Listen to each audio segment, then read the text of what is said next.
die-hard fans of 3D, where we exclusively look at 3D Blu-rays, and within that niche we almost entirely focus on the quality of the 3D on offer. So unlike most reviews, which take a detailed look at the film with a short comment at the end about the 3D, here we do things the other way around, and hopefully by the end you'll have a better idea about whether this one might be worth adding to your 3D collection. And today we're looking at Need for Speed on the UK disc. The aspect ratio is 2.4:1, and like virtually all 3D films of the past few years, this one was post-converted rather than natively shot in 3D. But of course that's no indication at all of how good or bad the 3D is going to be. And apparently there was no planning for the 3D on this movie, with a conversion being decided on after filming. And I think this was released around about the time when 3D releases peaked. So plenty of films were getting conversions that the filmmakers weren't particularly keen on or interested in. And in his commentary track on this one, the director makes no mention of it at all. In fact, the signs for this film all around were probably fairly poor. It's a video game adaptation, and a racing game adaptation at that, probably conceived as a Fast and Furious knockoff. It's the director, Scott Waugh's first feature film, I think, having formerly been a stuntman. And as mentioned, the 3D conversion seems to have been something of an afterthought, which is certainly strongly suggested by the fact that it's only after the credits have fully rolled that a couple of pages are flashed up crediting the conversion house. So taking all of that into account, this was one to approach with caution and probably lowered expectations. And straight off, with a couple of negatives, there are one or two shaky cam action shots, which isn't well suited to 3D, and a couple of shots also have a problem with the depth placement, like this one here, where star Aaron Paul walks in front of a stack of wheels, but the 3D is placing him behind the wheels, so it's one of those moments where your eyes and brain are in total conflict. Well, those were the negatives, which, to be fair, are both very minor, and to my surprise, that's about the only bad thing I've got to say about this one, because the rest of the 3D is always good or very good, it's often excellent, and sometimes it's absolutely sensational.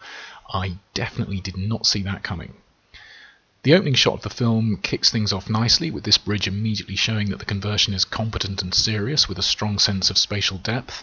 And straight into the next shot there's more of the same, plenty of depth and separation, really instilling confidence that they're going to do this properly, however last minute the conversion may have been. Then comes the first notably creative moment. These toy cars, along with a little R2-D2 there, are given the stereo treatment that if they had been shot natively, the interocular, the distance between the lenses, would have had to be tiny, sort of maybe measured in millimeters rather than centimeters.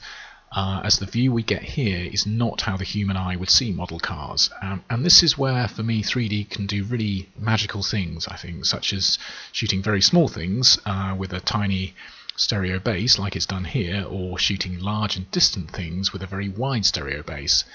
All of that can be a lot more exciting than just fixing the interaxial at 62mm or whatever the average human eye separation is, and sticking with that for the whole film. This scene at the drive-in might be seen as a little bit sacrilegious by some people as they're watching Steve McQueen's Bullet, but for me I think Scott Waugh ends up having more than earned the right to homage this 1960s car chase classic. Anyway, there's plenty of depth here, and quite rightly there's been no attempt to put Bullet into 3D, although I guess that could have been quite fun to see. This tunnel shows a strong amount of depth again. It's showing that the conversion really is pushing the boat out on this one. This is actually a zoom dolly shot, but more on that technique in a moment. The cars here are so clearly in 3D too, you'll never find yourself wondering if a scene or even a single shot is in 3D, like can happen with some lesser conversions, or even with some natively shot films. As for pop-out moments, there's quite an overt one here when a car hits a trolley full of junk and it's flung towards us. Although, like with a lot of shots like this, it only lasts a few frames and it's over too quickly to properly enjoy. Or maybe my brain is just a little bit too slow to process it fast enough. The film is full of things placed in front of the screen, but very few overtly so. It doesn't try to poke you in the eye with things all that much.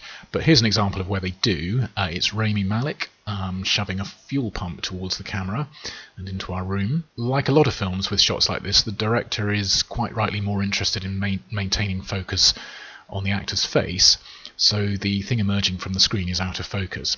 That's not a problem though, as the 3D in this film is predominantly about depth and miles of it, rather than sort of 1980s style in-your-face stuff. In fact, as a quick aside, speaking of Rami Malek and the film that won him an Oscar, Brian May of Queen is a massive 3D enthusiast. He's published several excellent stereoscopic books, and I'm actually quite curious if he ever pushed for Bohemian Rhapsody to be made in 3D. It's a bit of a shame that it wasn't. A lot of the film is set in the cockpit of cars, much of the time in this Mustang. All of these shots are extremely well converted, full of solidity and depth, and they really put you inside the car. I don't know too much about cars, so I'm not sure if this heads-up display is for real or not. But either way, it's an excellent fit for 3D. An example of the conversion team having some fun is with lens flare. There are a few moments where it pops up, and like in this shot, it's always pushed forwards in a really pleasing way.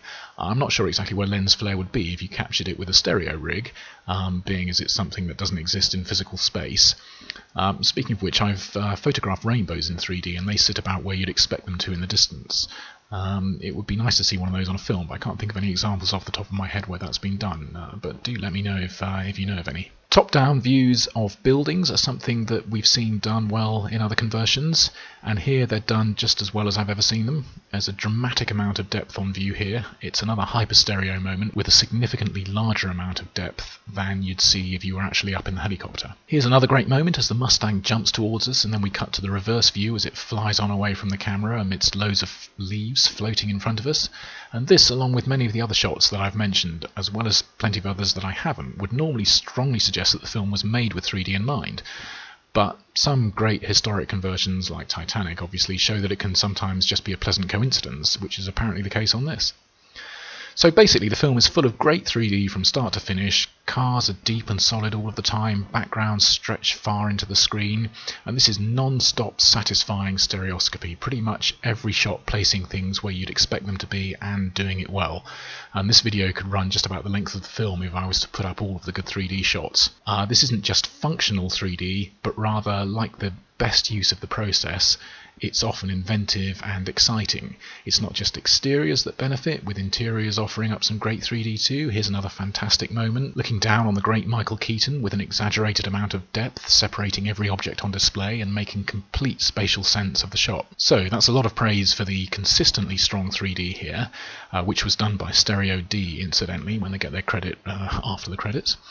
And I haven't even mentioned the best stuff yet, because I think this film possibly contains two of my all-time favourite 3D shots. In this moment, we're treated to a zoom dolly, or is it a dolly zoom? It's the second one in the film. It's the shot that Hitchcock pioneered in Vertigo and Spielberg made famous in Jaws. The camera's zoomed out at the start of the shot, and as the car pulls away from the camera, we zoom in on it, so the car is staying the same size in the frame, while the background appears to stretch in a weird way. You'll know how effective this shot can be from countless 2D films, but seeing it done in 3D takes it to a whole different level. It even feels like the distance between the virtual lenses might have been increased during the shot, so effectively a moving interocular, which I don't think I've ever seen done natively, and I'm not sure if that is actually the effect that's being attempted here, but either way it's a supremely creative use of 3D, and it actually made me do something that I almost never do, which was rewind and watch it again a couple more times. And even that is not the best moment in the film, because this next shot, whilst being really low-key, is weirdly the most thrilling and beautiful piece of 3D that I think I've ever seen, and not just because it features Dakota Johnson.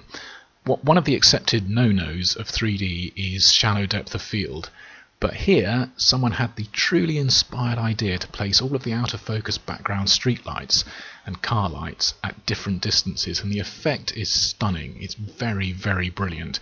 An effect that you wouldn't normally get with a standard stereo rig shooting the scene natively, so it works as a good example of how converted 3D can definitely sometimes outdo native 3D when the people involved are on top form creatively, which is definitely the case here.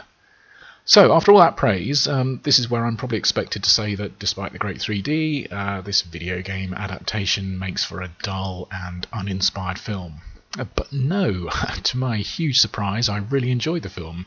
And of course it can be a bit dumb, it's not afraid of cliches, and it has some questionable logic here and there, but I think most popcorn films are guilty of that to some degree. What it does have is a fairly large bunch of likeable characters and an enjoyably hissable villain in Dominic Cooper, all of whom are sufficiently fleshed out.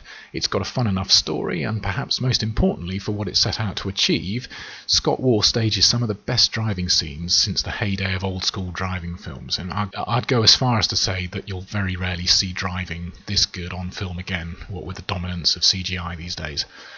So I feel a little bit sad really for everyone involved that this film wasn't a big success. So I think it's pretty obvious that I regard this as an absolutely essential purchase for your 3D Blu-ray collection, and I hope and think you'll be as impressed as I was with it.